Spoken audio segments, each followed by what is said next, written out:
Good morning বন্ধুরা, আশা করি সকলে খুব ভালো আছেন, সুস্থ আছেন। কেয়াস লাইফস্টাইলে সকলকে স্বাগত জানিয়ে আজ চলে এসেছি ছাদ বাগানে একটা নতুন ভিডিও নিয়ে। এই হলো আমাদের ওয়েস্টেজ একটা ড্রাম। এটা আমরা ব্যবহার করব টব হিসাবে। টব হিসাবে বলতে এর মধ্যে আমরা টব বানাবো। এই যে দেখছেন ভিতরে যে পায়াগুলো রাখা আছে না, এগুলো করব টবের পায়া। এগুলো বিসলারির বোতলের নিচের অংশে মাল মশলা দিয়ে ওরকম জমাট বাঁধিয়ে আমরা ওগুলো পায়া হিসাবে ব্যবহার করছি। আর এই রকম একটা ফেলে দেওয়া ড্রামকে আমরা পরিষ্কার করে বেঁধে সেটাকে টব হিসেবে ব্যবহার করছি। কিভাবে করছি সেটা আমি আপনাদের সামনে তুলে ধরব। এই যে দেখছেন নিচের অংশে বালিটা দেওয়া হচ্ছে না, এই বালিটা নিচের অংশে দেওয়া হচ্ছে, তার কারণ হলো এই জিনিসটাকে টান হিসেবে ধরে রাখবে। বালিটা দিয়ে ওর মধ্যে কিছুটা ওই জল দিয়ে দেব। ওটাকে একটু ভালো করে জমাট বাঁধতে দেওয়ার জন্য সামান্য একটু জল দিতে হবে। আর এই বালিটা তলায় থাকলে কি হবে, জিনিসটা জমে গেলে পরে এর মধ্যে মশলা পড়লে ওটা বেশ টান হবে জিনিসটা। তো দেখুন কিভাবে বানাচ্ছি।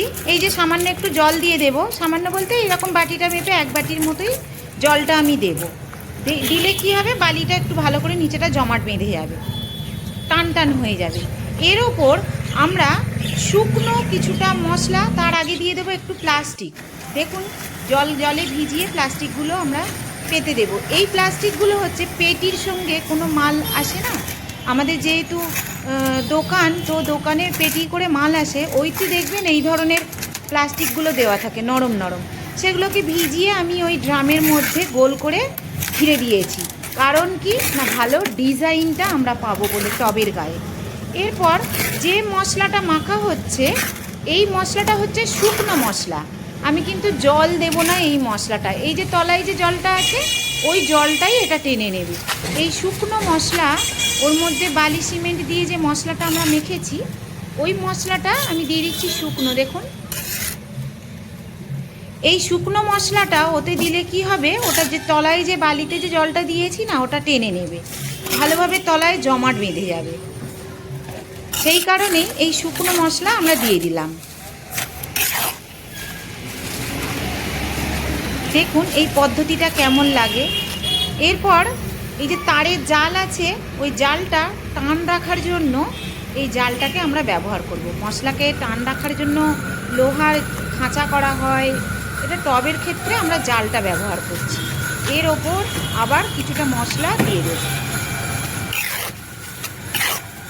ভালো করে মশলাটা ওর মধ্যে বিছিয়ে দেব, তারের জালটা যেন ভিতর দিকে ভালো রকমভাবে টান টান হয়ে থাকে। আর ওর ওপর মশলাটা দিয়ে দেবো।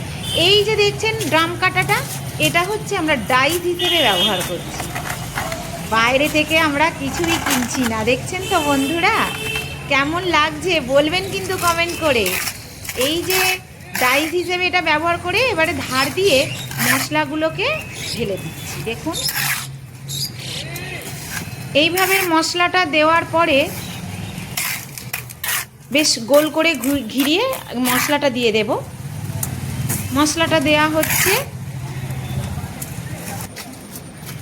এরপর এই যে তারগুলো দেখছেন না, এই তারগুলোকে টান রাখার জন্য এই যে গায়ে গায়ে তারগুলোকে এইভাবে দিয়ে দিচ্ছি। আর কিছু কিছু লম্বা তার দেখুন এইভাবে মাল মশলার মধ্যে দেখুন দিয়ে দিচ্ছি তারগুলো। এইগুলো হচ্ছে জিআই এর তার, যেগুলো আমাদের এগুলো ওয়েস্টেজ তার থাকে, সেই তার আমরা দিয়েই এইসব ব্যবহার করছি। বাড়ির কোনো জিনিস আমাদের ফেলে দেওয়ার মতো থাকে না। আমরা যেহেতু গাছপ্রেমী মানুষ। বন্ধুরা কিছুক্ষণ বিশ্রাম দেওয়ার পর, বিশ্রাম মানে এই যে মাল মশলাটা দেওয়া হয়েছে না, এটাকে একটু জমতে দিতে হয়। তো কিছুক্ষণ জমতে দেওয়ার পর আমি এবারে ফাইনালি এর কাজটা করে দেব।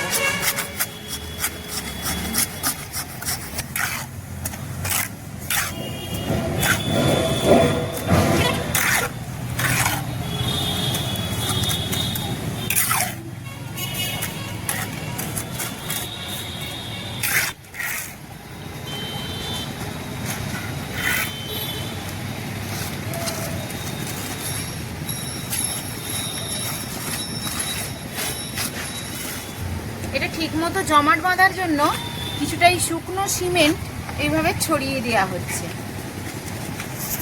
তাহলে জিনিসটা ভালোভাবে জমাট বেঁধে যাবে।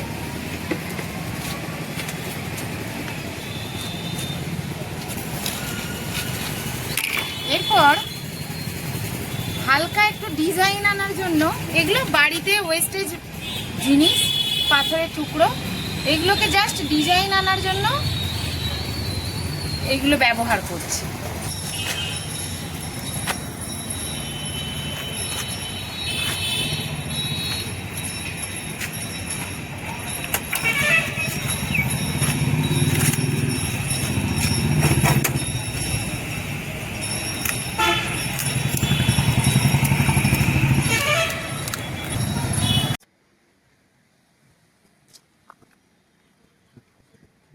বন্ধুরা, এই সেই টব, যে টবটা বানানো আমি দেখাচ্ছিলাম ঢালাই করার সময়, এবারে তাকে হয়েছে খোলার সময়। সেই খোলা টবটাকে আমি দেখাবো।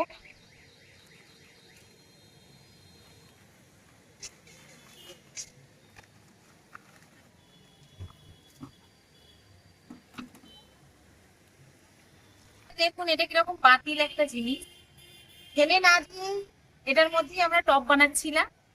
এটা একটা বাতিল ফেলে দেওয়া জিনিস, ভাঙা একদম।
এখানে দেখুন যে আমরা পায়াটা দেখিয়েছিলাম ঢালাইয়ের সময়, এই হলো 3টে পায়া।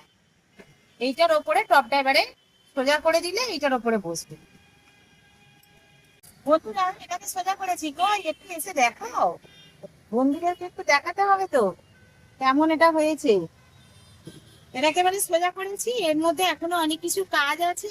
তো কেমন লাগে আমাদের এই টপ বানানোর ভিডিও, সেটা কিন্তু কমেন্ট করে জানাবেন। আর অবশ্যই চ্যানেলটাকে সাবস্ক্রাইব করে দেবেন, আর ভিডিওটায় একটা লাইক দিয়ে দেবেন।